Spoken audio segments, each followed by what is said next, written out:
Maryland football needs to use the portal quickly.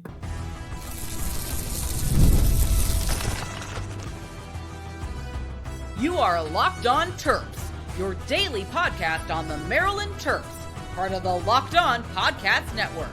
Your team every day. What's up, everyone? I'm Tre Moore, host of Locked On Terps, part of the Locked On Podcast Network, your team every day. So thank you guys for making us part of your day. And today's episode is brought to you by FanDuel. Right now, new customers can get $200.50 in bonus bets when your first $5 bet wins. That's $250 in bonus bet when your first $5 bet wins. And I'm also doing work at InsideBlackandGold.net. So make sure you guys head over to InsideBlackandGold.net for all your latest Terps news. Maryland football needs to use the portal going into the summer, needs to get some big portal pickups for this year's football team. So I talked about it yesterday. I am very, very scared for where Maryland football is at. And some people in the comments said, why there are a bunch of people that haven't done anything and whatever, but we lost guys that had an impact on our team, that did good things on our team, and we aren't the deepest team right now. And some of the guys we continue to lose, and we lost another couple that I'll continue to talk about today, makes me very scared for where Maryland football is going to be at, and I don't love where we are at with things. And that leads me, if you don't like where your football team is, if you don't like where your basketball team is, your baseball team is, lacrosse, whatever sport it may be in college, if you don't like the roster that you got and it's the off season, the biggest thing you're going to probably end up doing, unless maybe you're Clemson, but even Clemson today is doing this, is use the portal. And I think Maryland football needs the portal bad. I think they need it in a really bad way. Not even trying to over-exaggerate it. I really think Maryland football and Mike Locksley need the portal. I don't think we're in a great spot right now in terms of our roster. I don't think we're in a great spot in terms of guys that we can trust, that guys that we know can go out there and produce. We have a lot of unknowns on this team, which is exciting. Yeah, for sure. It's exciting to know that some young guys with talent are going to be able to have the chance to play at this high of a level, and some guys that we've seen not get the biggest role are going to be able to play. But at the same time, I'm looking down this team. There is not a whole lot of guys you feel great about. There's just not. And we continue to lose guys. We continue to lose guys that are high impact players. And it just leads me to feel like we need to use the portal really hard over the next couple of weeks. And in this portal system, there's a lot going in the portal right now. I don't know if you guys saw that news about the Nico kid from Tennessee, who last year made it to the college football playoff, was one of the top recruits in the 2023 class. 5-star, arguably the best quarterback in that class, is now going to UCLA. So he'll be in the Big Ten now. I just wanted to touch on that story because I know a lot of people are interested in that. And there's a lot going on there, and it's really interesting. But to me, it's a good pickup for UCLA. As a pure player, it's a good pickup for UCLA. But we're here to talk about Maryland football, and I want to start on the defensive side of the ball, talking about where I think the Terps need a lot of help, where we're kind of hurt, why they need to pick up specific guys in the portal. What do we not really need to add? What do we need to attack? I'm going to get into that right now. So I don't know if you guys saw, we'll talk about more about this tomorrow, but the Maryland just lost Caleb Wheatland in the portal, which definitely hurts the Terps roster. Caleb Wheatland was a guy that was one of our top linebackers returning. I thought he was really solid over the last couple of years for Maryland football. He's been playing since he's been a freshman, has done some really good things, started all 11 games last year, but now is in the portal and definitely not a guy you want to lose. In 2024, had a total of 42 tackles. He had 4 sacks as well, so he was able to get to the quarterback a good amount, 2 pass deflections. He did a lot of good things last year for the Terps, and he was definitely one of our leading tacklers, one of the leaders in the linebacker room, and definitely a guy that hurts to lose because he was going to be projected to be a starter and a guy that had a chance to really put a lot of cement himself as one of the better players on this defensive side of the ball, which definitely hurts. And now we're looking at a room on the linebacker room that is a lot more shallow. Remember, we lost Caleb Wheatland. We graduated Ruben Hippolyte, who'd been really good for us. We lost Kellen Wyatt, who came in the same class as Caleb Wheatland. Both guys got time as freshmen. Both guys played early on for Maryland football. So you lose both of those guys, and you're already not feeling great about where the Terps are at. And so your linebacker room looks a lot thinner now at the outside linebacker spot and the middle linebacker. You lose a guy in Caleb Whelan that you expect to come back as a senior and be kind of the heart of our defense, know everything. And so I'll tell you guys right there, Maryland needs to pick up another linebacker in the portal. Whether it's an outside linebacker, a middle linebacker, off-ball linebacker, whatever the case is, this group is looking a little too young. It looks like a lot of guys that I'm just not sure about, guys that I don't know what they're going to be. There's some talent for sure. I like guys like Michael Harris, and I like guys like Daniel Wingate and Kiari James and Keyshawn Flowers, who's a freshman. Like, I like some of these guys, but you just don't feel awesome about it. We graduated Ruben Hippolyte. We graduated Donnell Brown. Now we're losing Caleb Wheatland. We're losing Kellen Wyatt. And that was Kellen Wyatt and Caleb Wheatland made up a lot of our sack production. They made up for a lot of our tackles. That was a lot of our production right there on a defense that already wasn't that great. Those were two of your guys that you thought could potentially make a big jump. So to me, Maryland has to address the linebacker room. I just think it's outside middle. I think it's thin right now. It's a lot of young bodies. I'd like to see somebody somewhat established.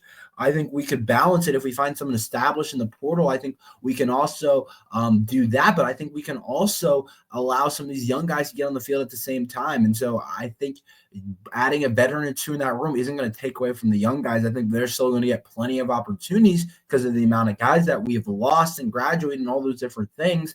But it's also would allow us to have some comfort in that room, probably Mike Locksley to have some comfort in that room. Because right now I just don't feel great about Daniel Wingate. I don't feel great. Michael Harris is extremely talented, but he hasn't been a consistent starter. We've shown flashes, but we just don't know yet. A former 4-star recruit, I'm looking at him as a potential guy that has to step up.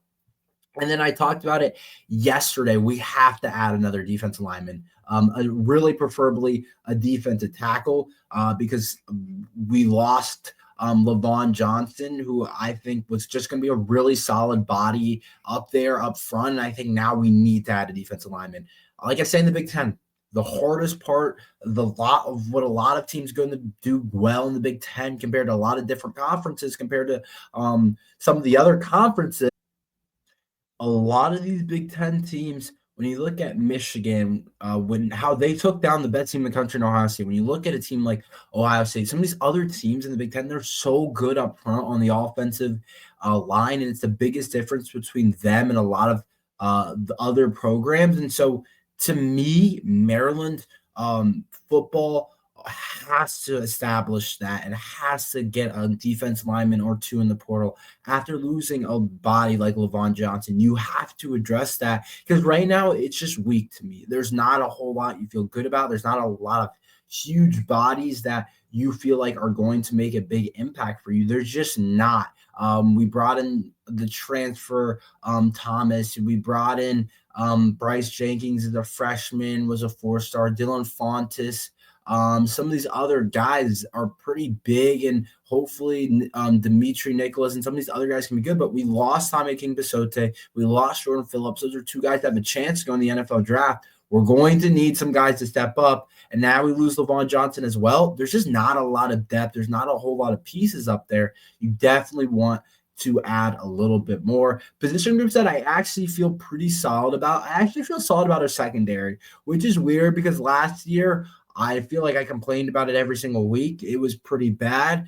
It just wasn't good all year. And there wasn't really a unit on our team in terms of the defense that I felt good about last year, but the secondary is probably last. But the reason that I still feel decent about it is because we have the mix of experience, guys that we brought in from the transfer portal, and still younger players that we feel like we can develop into good players. Like we brought in 2 transfers, Dante Joyner and Jameer Glasker, but then we also have the 2 young guys who played a lot last year in Kevin Humes and Braden Lee. Yeah, Braden Lee got hurt, but still got some time when he was not hurt, and Kevin Humes, both big-time recruits. So you still have those 2 guys, the younger guys, but then you have 2 more experienced guys that you feel good about potentially making an impact down there. And then at safety, and then at corner, you also have Jalen Husky. But then you also have at safety, you still have a guy like Messiah Delhomme, Lavian Scruggs. Like you have guys in there. If we wanted to add a safety, I wouldn't hate that, but just because of losing Dante and Glendon. But I do feel decent about where our secondary is at in terms of having young guys, having older guys. I'm not saying it's like going to be an amazing group that dominates in the Big Ten. All I'm saying is I feel good about the kind of the bodies there and the diversity of different youth versus older guys. I feel pretty good about that. Where the defensive line, I just don't feel good about anybody. Linebacker room, it's just running thin. It's a lot of young guys where we need some experience. And that's kind of my take on the defensive side of the ball. Let's get into some of the offensive guys. What do I think Maryland football needs to add on the offensive side of things? We are continuing to lose transfers on that side as well. We'll talk about that next. The NBA playoffs are almost here, and FanDuel is giving new customers an incredible way to get in on the action. Right now, when you join FanDuel and place your first $5 bet, you'll get 250 bonus bets if your bet wins. I love how FanDuel makes betting so easy, whether it's picking your favorite team or diving into player props, from 3-pointers to steals to assists. FanDuel has so many ways to bet your favorite player props. Plus, after the game tips off, you can even combine live prop bets in the same game parlay for a chance to win big. So don't miss out. Head to FanDuel.com and claim your $250 in bonus bets today. So I think the offensive side of the ball also needs plenty of position groups that I don't feel as good about. Going into the offseason, I'll start with this. So another guy entered the portal. I'll go ahead and I'm not going to try and gatekeep that. I'll go ahead and tell you guys. Some of you guys probably might have saw it on Twitter, but we lost another offensive lineman in the portal in Javen James. He re-entered the portal, which is weird. I'm like, what changed from now until you went to Maryland that you're already re-entering the portal? I don't know. He was a kid from Akron I was actually pretty excited about, but I guess he's gone already. This thing's crazy. Like a guy enters the portal, comes in the spring, and already leaves by the end. Like that's crazy to me. Like did he even set his room up? Did he even get things figured out? I know everyone has different situations, but so now we've lost a good amount of offensive linemen. We lost Javen James, like I said, the transfer from Akron that just came out. We lost Tamaris Walker, who I said I was good friends with, and he's played a lot last year at guard, got a lot of time last year as a redshirt freshman. Like that's not a guy you really want to lose, a guy that could potentially have a part of your offensive line for a while. And then you also lose maybe the worst loss potentially on the entire team. I think this guy had a chance to be really good for Maryland football, and Terez Davis, in terms of how early he played on the offensive line, in terms of what his potential, like I said over the past couple episodes, you don't play on the offensive line early at Maryland or at any Big Ten, SEC, any Power 4 schools, or just any school at that matter, unless you have a certain degree of being a high-level type of guy. And so I think that when you look at a guy like Terez Davis, it's just not normal to play early on the offensive line. And we threw Terez Davis out there a lot. He was making starts at tackle. That's a tough spot. That's one of the most important positions and on your entire team. And he was making starts there. And he was a guy that was really kind of looking like he could be our next really solid offensive lineman. Like he could be our next really solid tackle, and we don't have a bunch of those guys. You're still excited about Jalen Gilchrist. You're still excited about Ryan Howerton. You're still excited about some of these guys, but you lose Tre Davis, who I thought had a chance to start. And then you also lose Javen James, who I thought probably was potentially going to start at tackle as well. And so now I don't know who's going to start. Maybe Jalen Gilchrist gets us the nod as a freshman. I don't know exactly, but this was kind of Isaiah Wright's returning from injury. Maybe he gets to go out there. Alan Herron's back. But, like, that's what I'm talking about with everything is that the offensive line depth now isn't there. We lost 3 of the guys that I consider really big parts of our depth piece in Javen James, in Tre Davis, in Tamaris Walker. When you lose 3 guys there, the depth isn't there now. And so I thought the group had a really high ceiling in terms of potentially finding a 5 that actually played at a decent level where Maryland football hasn't been able to do that in the past. But now I'm looking at it and I'm like, the room, again, doesn't look great. And I wasn't expecting it to be amazing, but I just thought we had a chance with all the bodies in there that have played football in terms of the young guys, the transfer guys that have been there. I thought we had a chance to put something together on the offensive line. And I'm looking at it, I'm like, you probably want to add 1 or 2 guys, maybe even 3 guys on the offensive line now. And that's just the way it looks like. And it's so important because it's held Maryland back for the last couple of years. We haven't been able to reach our ceiling. We haven't been able to reach how good we could potentially become because our offensive line's horrible every single year. I don't remember the last time we had a good offensive lineman. It just doesn't happen much. It rarely really happens, and it just isn't something that we've had. It's been a struggle, and it's tough in the Big Ten because you're gonna have some really tough defenses, some really tough up fronts, and defensive fronts that you're gonna play against. And when you don't have a decent offensive line, it's really tough for you to be able to win games, or offensive line. It's really tough for you to be able to win games. That's just the way it is. So I think we really need to dive into that. And then I think also I really want to see us address this receiver room. I like Octavian Smith as a talent. I like Jaleel Farouk. I like Caleb Webb, but none of these guys you feel great about. Like last year, I felt really good about Ty Feldman and Caden Prather. Going into the year, I thought both of those guys were 1s, 1A, 1Bs. I thought you had 2 really good receivers. And then I thought the supporting cast was going to be good enough. This year, it feels more like a supporting cast. It feels like a bunch of guys that could be more of a supporting cast rather than a guy that you feel really good about. Jaleel Farouk's the most proven guy, but he's coming off an injury. Caleb Webb didn't do anything at Tennessee, and I'm not trying to diss anyone. It's just what the numbers are. Octavian Smith shows flashes, but he hasn't been a guy. And sure, do I think one of them is going to make a jump?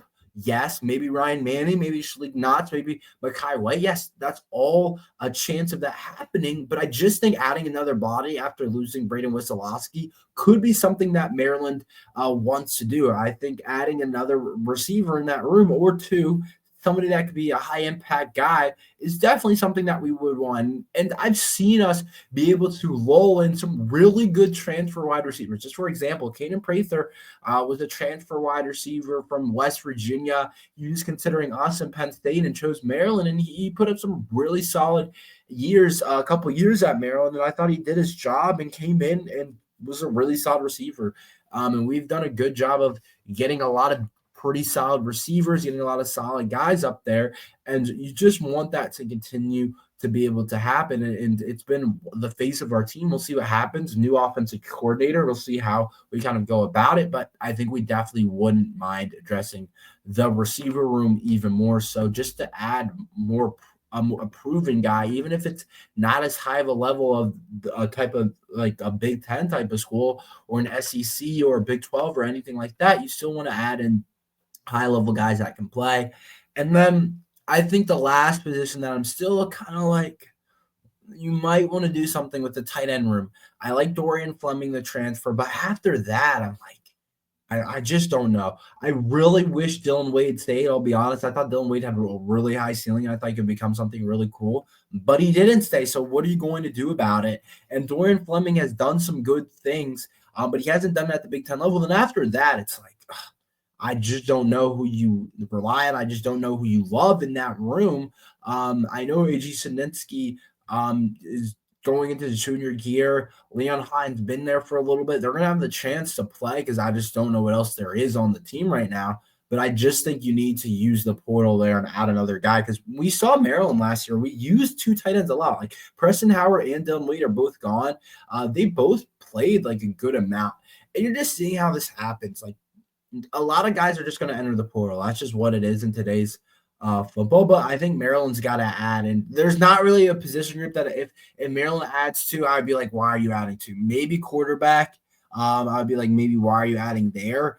Champ Long entered the portal today, so maybe they want to get just like a risky, like third string guy that can be a developmental guy. I'm not expecting that to happen, but there's not a position group right now that I'm like, okay, if they added that, I'm going to be like, what are you doing if it's a high level player? Not receiver, not offensive line, even running back. I think you could add someone.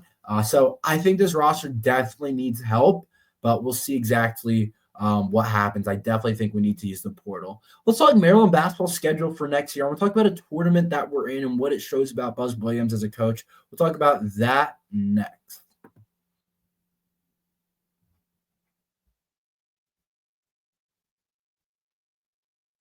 So I don't know if you guys saw this. It was a little report, and there's a lot going on during it. But Maryland basketball next year is actually going to be in the Players Era Festival in 2025, 2026. I guess we finalized an agreement for us to be in the Player Era Festival. It's in Las Vegas, which is really cool. Anytime you go to Las Vegas to play basketball or to play anything or to just go, that's a really cool spot to be. I've never been there, but I know a lot of stuff happens there. As long as we don't get our players into any type of trouble in Vegas, but I'm sure they'll be on a pretty strict timeline. They'll be on a business trip, not messing around at the casinos. But it's in Las Vegas, which I think is extremely cool.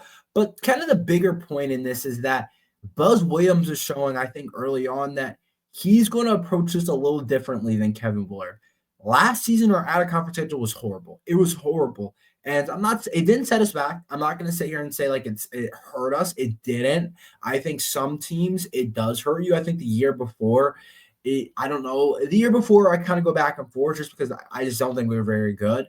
But I think there is something to be said to playing a good out-of-conference schedule and playing some good teams so that you're used to playing some of these elite teams other than the big. I mean, you're going to get the whole Big Ten, which is a bunch of really solid teams, but I think that playing some harder out of the conference schedule can really prepare you for March. And I think that was the one thing that I took away that was like, if we would have played like a Duke earlier on or been in one of these tournaments and had the ability to play like an Alabama or I think we would have been in a better spot. We did get Marquette early. We did get Villanova, but Villanova wasn't even a tournament team. Marquette was definitely a solid get, but they ended up being what were they, like a 7 seed, I want to say, I think, and they lost in the first round. Like that team wasn't anything crazy, and so you just didn't play a lot out of conference, a whole lot. And Buzz Williams, I think, is going to do this thing a little bit differently.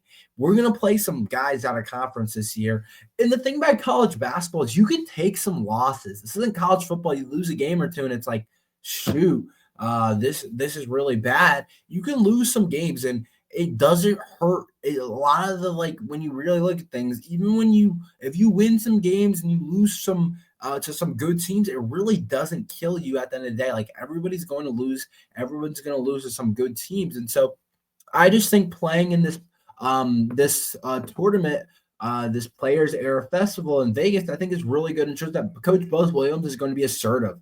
He's not going to take the back seat. We're not only going to play Marquette and Villanova and a horrible Syracuse team in out of conference. We're going to play some good teams, which I think is exciting. And some of the other teams that are in it is Alabama, Auburn, Baylor, Creighton, Gonzaga, Houston, Iowa State, Kansas, Michigan, Notre Dame, Oregon, Rutgers, San Diego State, St. John, Syracuse, Tennessee, and UNLV are currently expected to be in it next year. Texas A&M agreed to join it under Buzz Williams, but is no longer projected to because of the coaching switch, obviously. So I do think this is a pretty interesting type of thing for Maryland basketball. I just said it, there's a ton of really good teams, and that's what I want. As a fan, we don't want to watch us play Bucknell, and we don't want to watch us play some team that were 30-point favorites against. You want to play some actual teams, and that's going to help you prepare for March. Seeing different teams outside of the Big Ten that play a little bit differently. You might catch Bama, who might be a top 5 team in the country. Maybe you'll play some of these other Auburn, who just made a Final Four. Like, you'll play some of those teams. So later on down the road, when we get into Big Ten play, we're going to feel pretty good about ourselves. That's all we have for today. Thank you guys for listening to Locked on Terps. Make sure you guys like and subscribe. We're here every day talking Maryland football and basketball. So thank you guys for listening to Locked on Terps.